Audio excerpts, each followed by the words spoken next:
Welcome to yet another Midnight Blue and Gold Launchpad podcast. I am Rocket Ryan Brandt. I am Pat Gillick, a.k.a. PJ Spiller. I am Dan Rocketman Savage. And I'm Kyle W.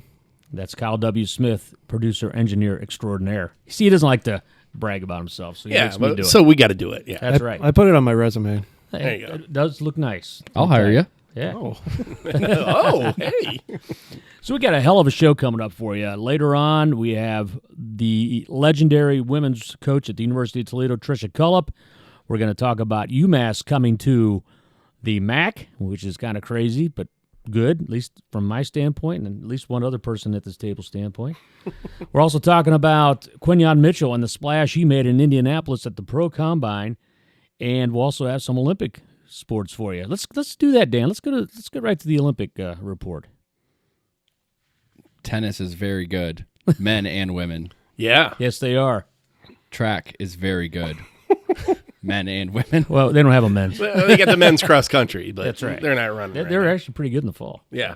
Actually, yeah, baseball had a rough weekend, but they won the last game of their series down at SEMO, and then the ladies had a rough go of it down at the Purple Classic in Grand Canyon. But it's only the beginning of spring break, and the softball team will be out in California to really live it up this weekend. So hopefully we'll have a bounce back before we come back home and then get MAC play started on the softball and baseball side. I have to give a shout out to Grand Canyon, the alma mater of my oldest daughter, Aislinn Brandt, who just moved back to Toledo for some ungodly reason.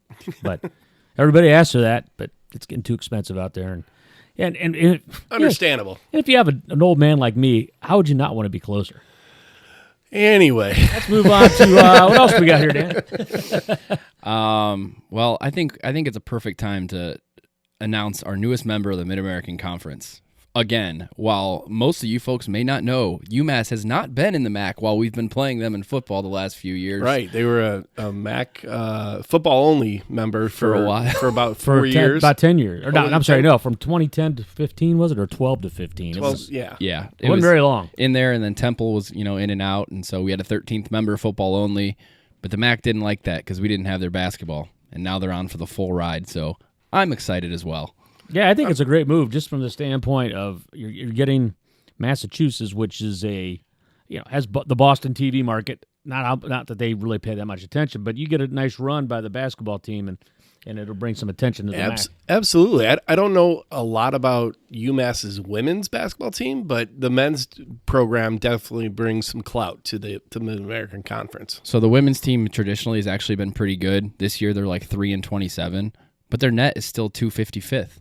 So Wow. actually, they'd bring up the bottom of our league. So they play in a big arena. They play in the 8th largest TV market in America, and they pay their coaches a lot of money. So yeah, I think I read something today where the men's basketball program invested $4.5 million this year in basketball, and the highest was Ohio U, with I think 2.8 or right around $3 million. So yeah, they do take their basketball seriously. That Final Four run back in '96, I believe. In the Calipari days and the vacated championship that they had back then, yeah, they turned some heads. Yeah, and Dr. J's alma mater too. How about that? Absolutely. And it's tough because the Atlantic 10's a great basketball league, has a nice heritage, but for a program like UMass, who's usually in the middle of the pack, they're not really in it for that at-large bid. They'd rather be in it every single year as the favorite to win the conference tournament and make it that way. So I think it's good for them. They'll be in a league that's going to be a little bit more competitive. And football, they play in a nice little cool place, and 17,000 seat stadium. So it's one of the smaller venues that'll be in the MAC, but it'll look full. Yeah. According to Keith Dunbar, a real dump. Yeah. I don't know if I'm allowed to say that, Keith. No, I think that was stated by our friend Dave Briggs in his article today in the Blade that, it's not a spectacular venue to play football in.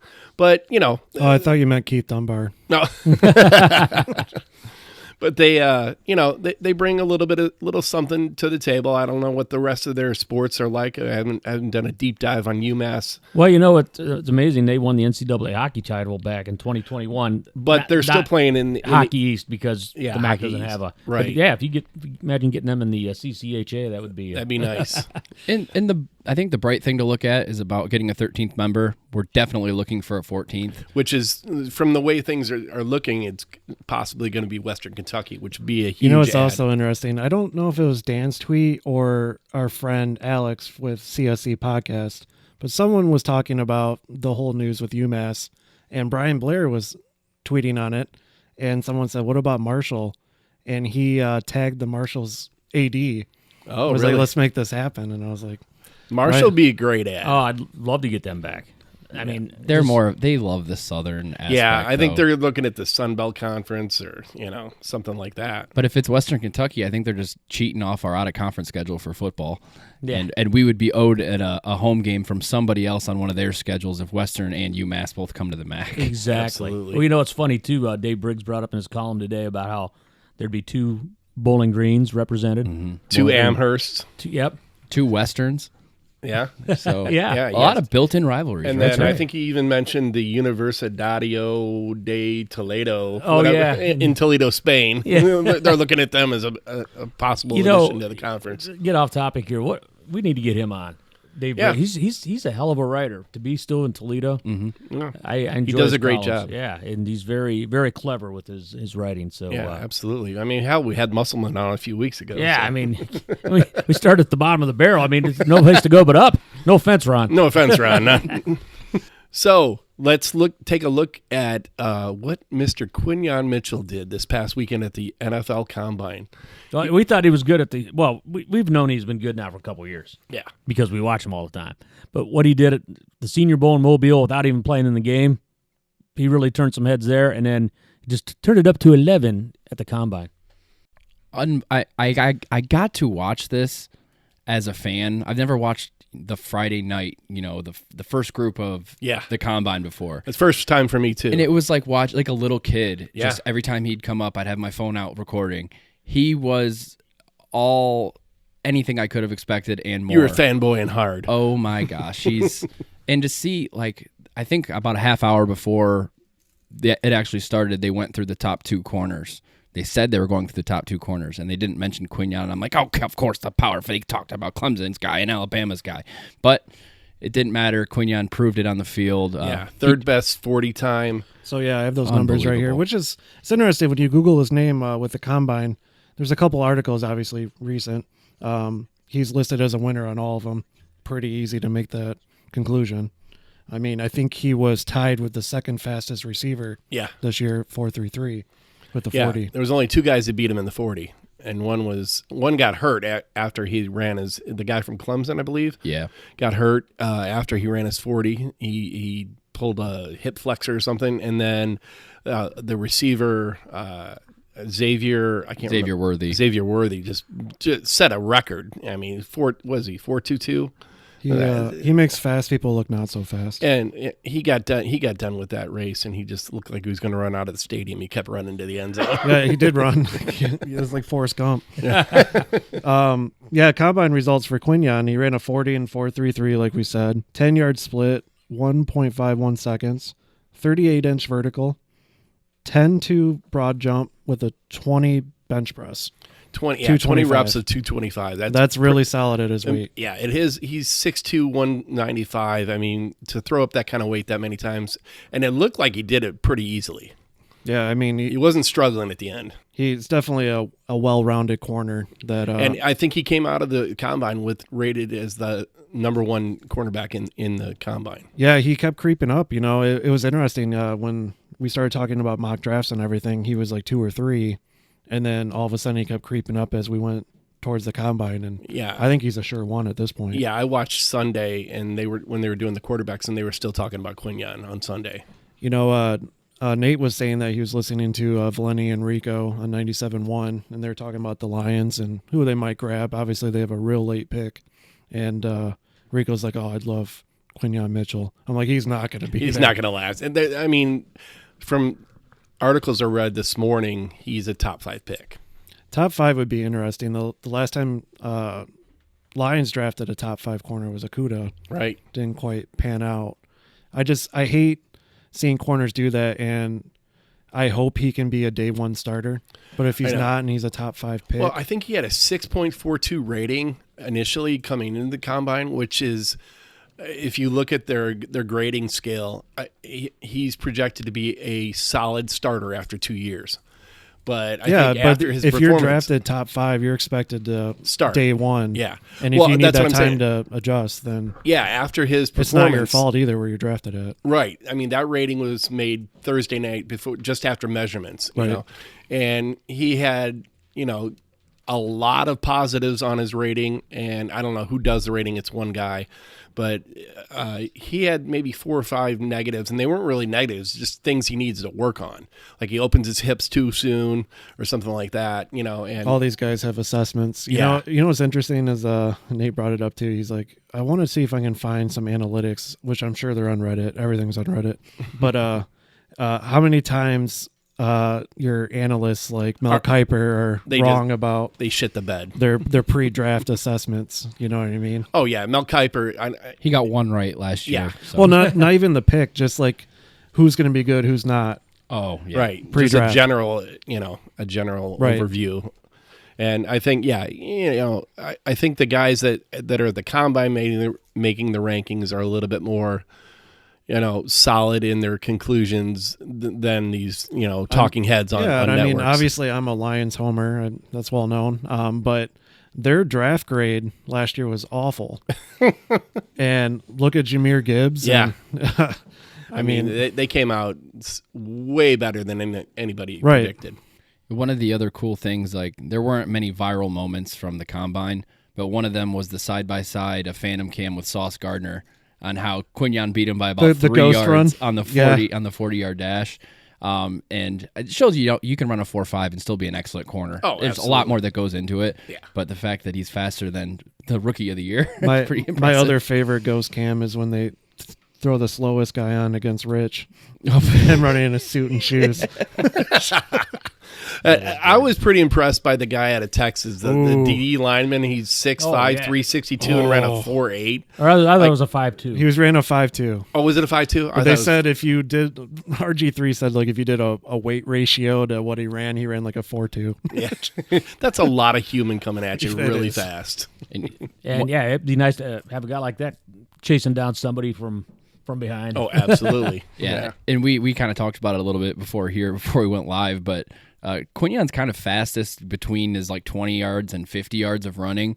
His like little, you have to turn your hips twice drill, and then you run after a ball, and then Trace McSorley was the quarterback throwing balls. He used to throw it to you. Quinyon's was behind him both times because he got up to 20.4 miles an hour, which was by far the fastest in his like long 50-yard sprint after he turned his hips and went downfield. So, Unreal. Yeah, a lot of the guys were at like 18, 19 miles an hour. Yeah, he's a real burner once he gets a head of steam on. As a corner, that's makeup speed. Mm-hmm. Mm-hmm. And he's got great closing speed. Right. You know what I'm tired of, though? They're referring to him as a small school player. There are 133 teams in Division 1A, also known as FBS. I think anything below that, in my opinion, I've always thought of it as small school, FCS and below. And the other guy, while watching the combine for the corners, that I thought did really well went to South Dakota, which just shows that I think there's a little bit more.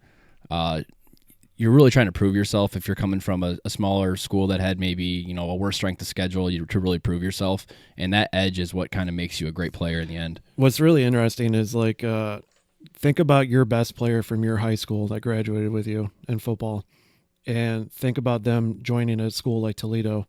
More than likely, they're not seeing the field. Right. That's how much talent is there. Yeah, I mean, hell, we've gone down to Florida, Louisiana. We're scouting all over the nation now and picking up damn good players out of these states where it was only Power 5 schools picking these players up years ago. Well, my high school had Tyson Anderson and Dallas Gant, so I don't know. I mean, you want to brag? I mean, yeah. In Fremont Ross, we had Derek Eisman, 4-year starter at Ohio State. There was a guy there named Woodson that played out a little while ago. Yeah, he was pretty good. 10 years younger than me. He used to see me stand on the sidelines. All right, well, I was an inspiration. He played both ways, right? Yeah, it won't translate. He was a kick returner too, wasn't he? I went to Bedford where we tried tricking people by running the veer and not blocking people. Confusing, hopefully. But you had a hell of a wrestling program up there. Yeah, they do okay. Yeah.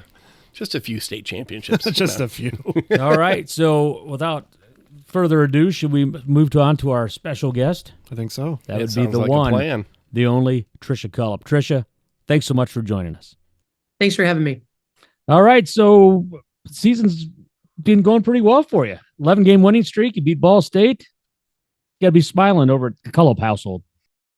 I'm really proud of our kids. A lot of people don't realize this, but we started out the season and Soleil Barnes wasn't healthy. And then we hit that stretch where Quenisha Lockett got hurt. And fortunately for us, as Quenisha Lockett got hurt, Soleil became healthy. And so, we lost a player and gained a player, but she wasn't completely 100% because she had come off of 3 consecutive knee issues. And so when we played Ball State the first time at Muncie, we weren't hitting full stride.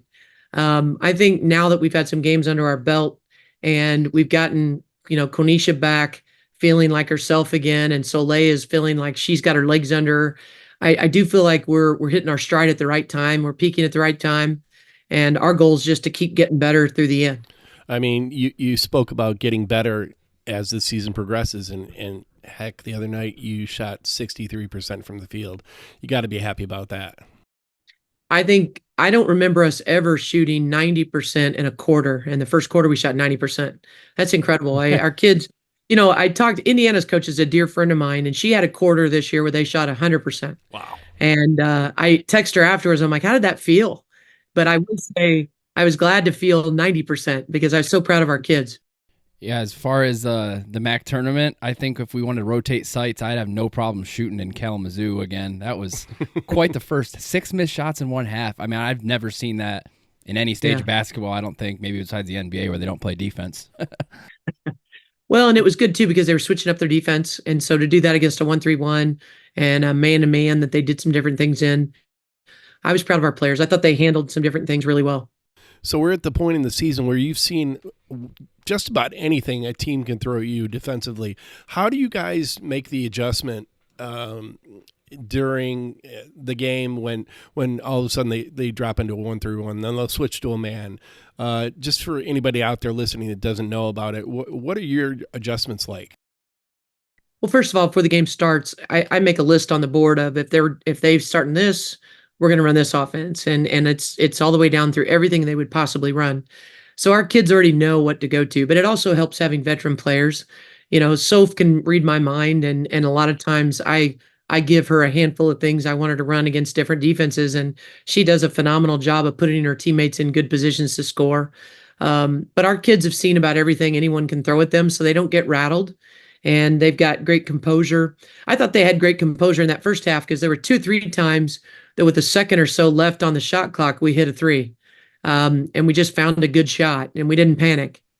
But I think a lot of that comes from maturity and experience. Oh, sure. And playing together, they have that feel for where everybody's going to be on the court. So, that makes a lot of sense.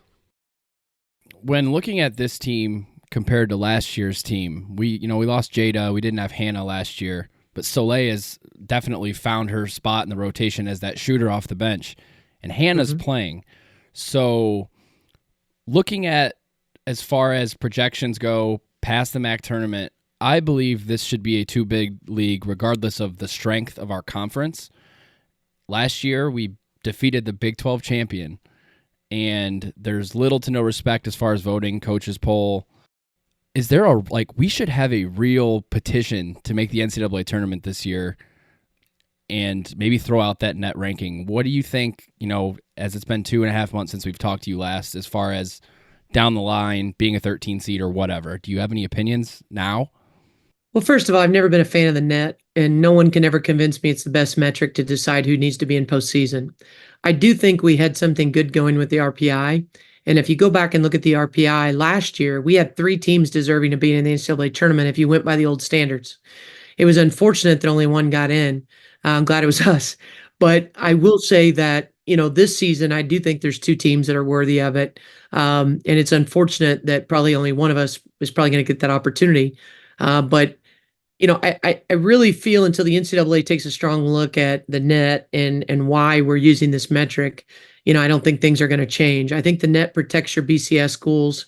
It's really not designed to get more mid majors in, and it's unfortunate because I think there's a lot of very capable mid majors across the country. You look at Fairfield; they've lost one game. You look at Princeton. You look at Creighton and Gonzaga, and I know Creighton probably doesn't consider themselves that, but I just think there's a lot more even beyond that. Cleveland State's having a good year.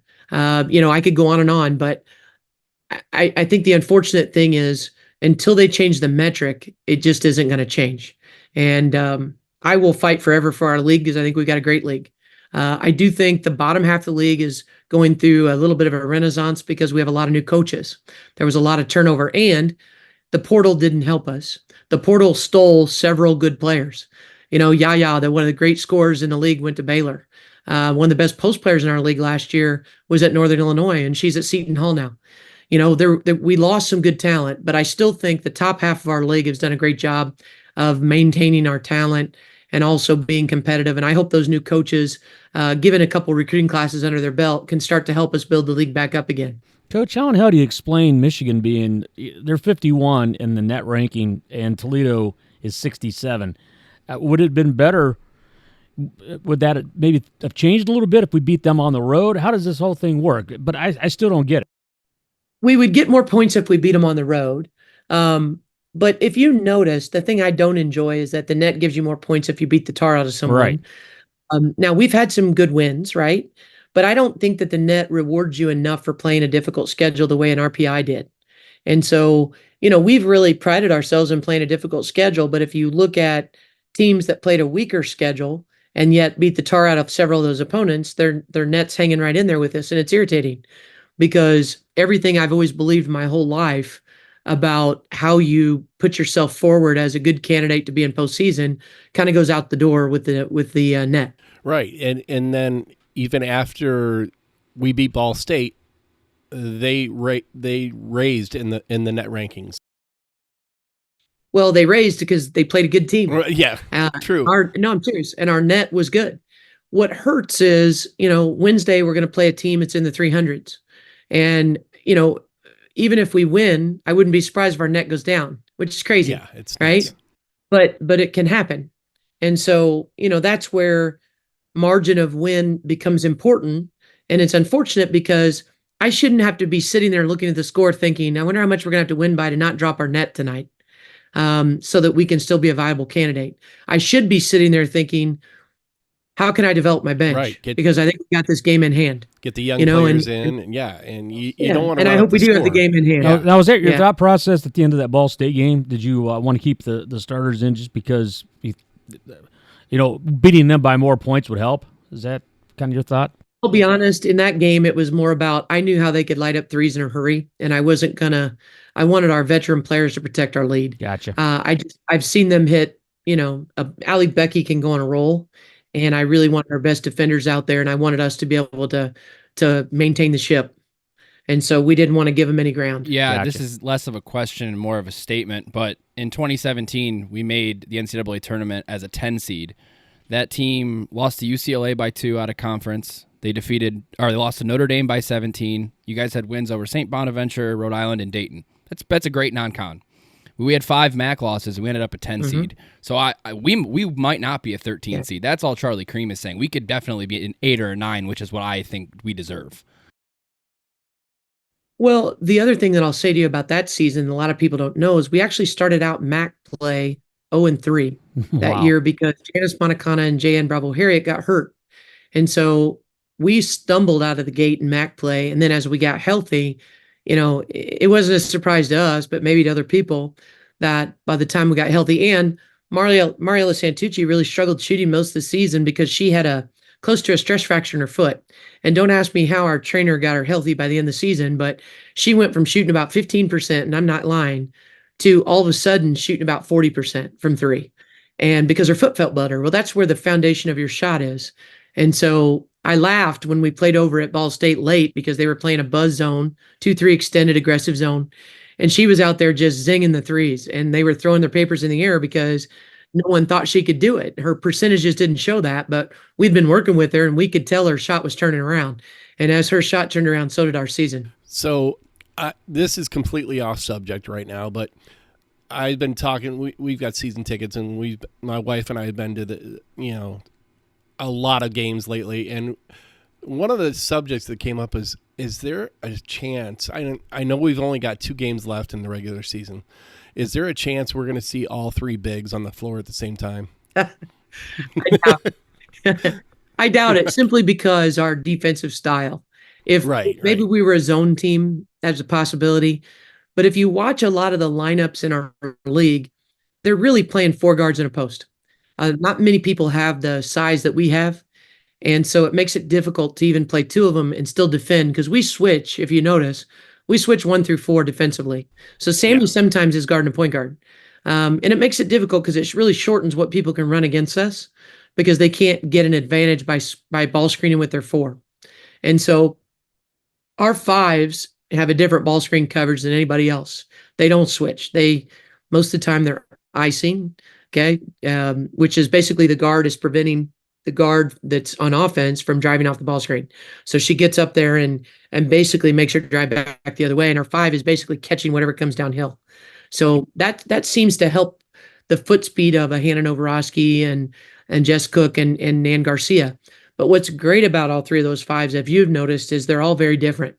Nan can step out and shoot 3s, and you got to find her. Jess Cook's a good mid-range game and very strong. And Hannah is blocking shots and can score on the low block and is a handful. So they all 3 wear down the other team's 5.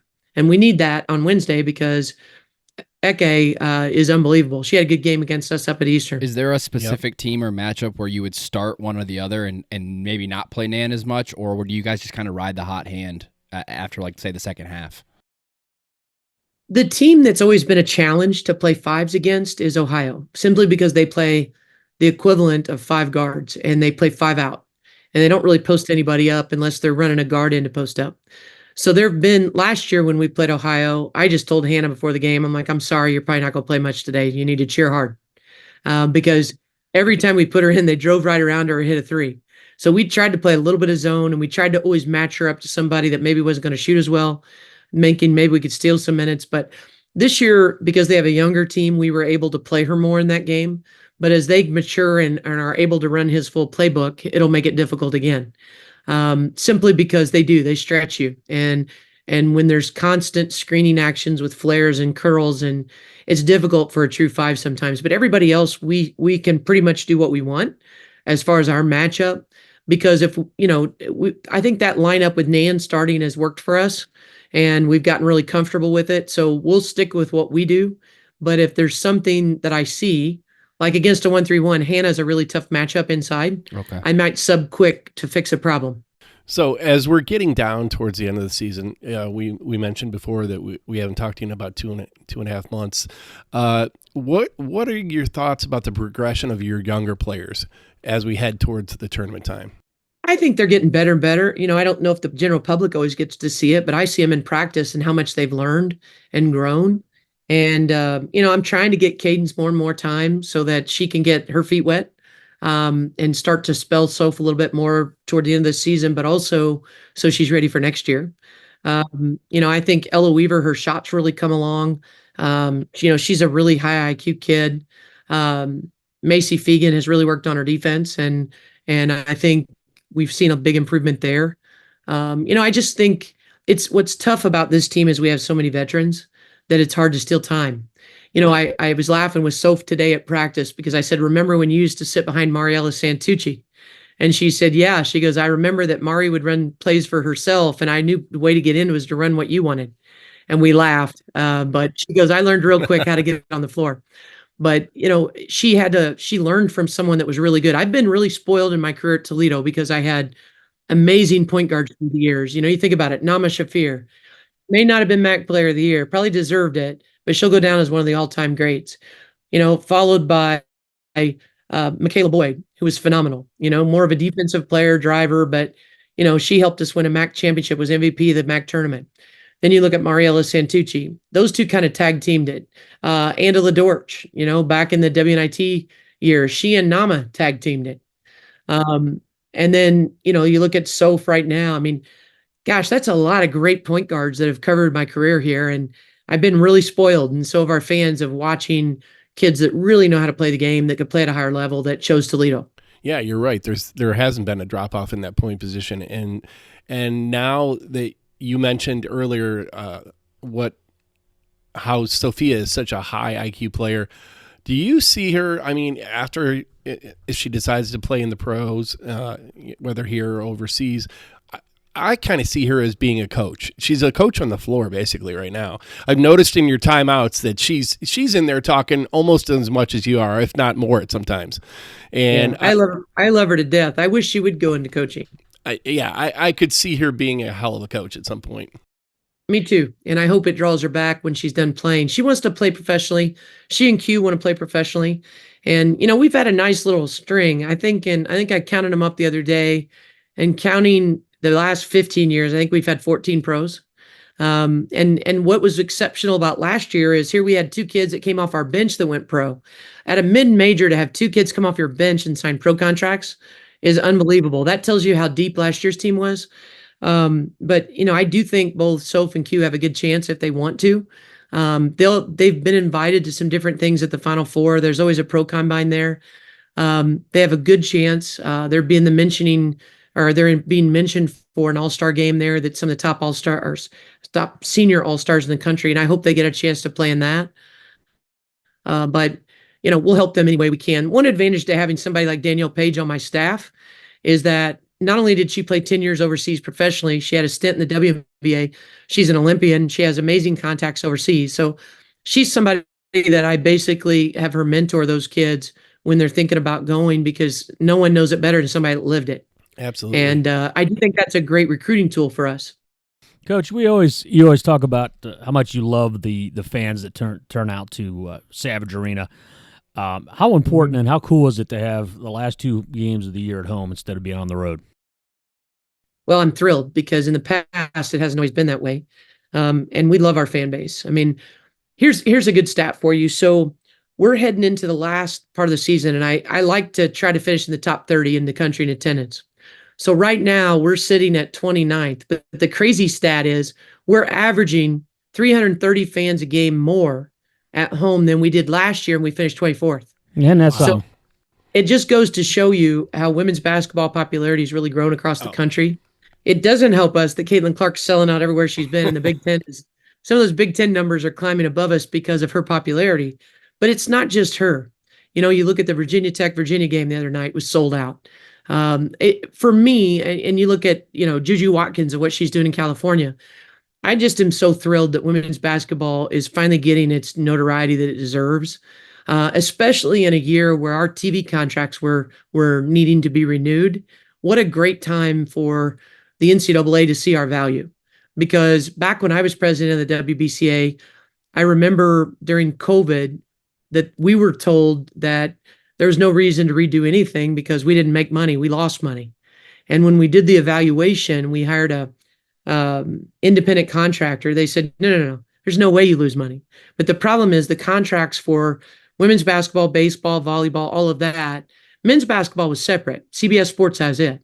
CBS Sports actually owns the rights to women's basketball, but sells it to ESPN and lets them run it. But basically, we never knew our value because our contracts were intertwined so much that how could you separate it? No. And so I'm just thrilled that people are starting to understand what we've known all along, and that's we have an unbelievable product. Our game's not as old as men's basketball, and it continues to grow. And I'm a big believer in the whole, you need to invest to get something to produce, and it's not the other way around. And I hope this proves to people that without much investment, look what we've done. And hopefully if we continue to invest in women's basketball, how far it can go. Great answer. Very informative. With 2 games left on the regular season schedule, we play Eastern Michigan and Kent State at home. Against Eastern the first time, I don't think you could do a thing better defensively. We held them to like 38 points or 35 points. Offensively, though, we kind of struggled against Eastern. What's the game plan against Eastern and then as well as Kent? I mean, Shoemate's a great defender, a great rebounder. So what are you guys looking at the last week of the schedule here? Well, one thing's great about playing them is they haven't seen Quinyon Lockett this year, neither one of those teams. Last time we played both of them, we were without her services. And so, number one, she's going to add a lot. Number two, Soleil Barnes. Soleil Barnes did play, I believe, at Kent State. I can't remember. I think she got a chance to play both of these teams, but she didn't. She was not probably 100%. And so I'm not saying that definitely puts us over the edge, but when the MAC Player of the Year is back and you've got to address her, then it seems to free up other people. It's also nice to have Q's quickness defensively. She does a great job on both ends of the floor. So I do hope that helps us. I think this team's a little deeper. When we played them the last time, we were a little short on the bench as far as how deep we were going. And now, I can sub pretty freely and we can wear teams down. And, I hope that's what we're able to do. But I will say, Eke did such a great job against us the last time. I think we've got to do a better job defending her. Well, Coach, we can't thank you enough for joining us once again, and good luck here to wind out the regular season, and good luck in Cleveland, and let's bring home another MAC title. Yeah, let's get a big crowd out there to Savage Arena this last week, and then a good contingent will be following you guys over to Cleveland. Well, I'll share something with you guys that I didn't know until today because I asked, but our program's never won 3 regular season championships in a row. Men's basketball has. Our hat off to them. Last year was amazing, and even to do what they're doing this year with so many new faces. But our goal is not only to win a share of it, but to not share it. Exactly. We want to make sure that we take care of business, and that's great motivation for us this week. But we appreciate you guys and all you do to help promote athletics at Toledo, and we look forward to seeing you over in Cleveland. Absolutely. Thank you, Coach. We appreciate it. Thanks, Coach. Too. We appreciate your time and good luck this week. And not that you need the luck, but you know what I mean. Everybody needs the luck. Hey, and we can't let you go without a little TOL. EDO. Thanks, Coach. Thank you.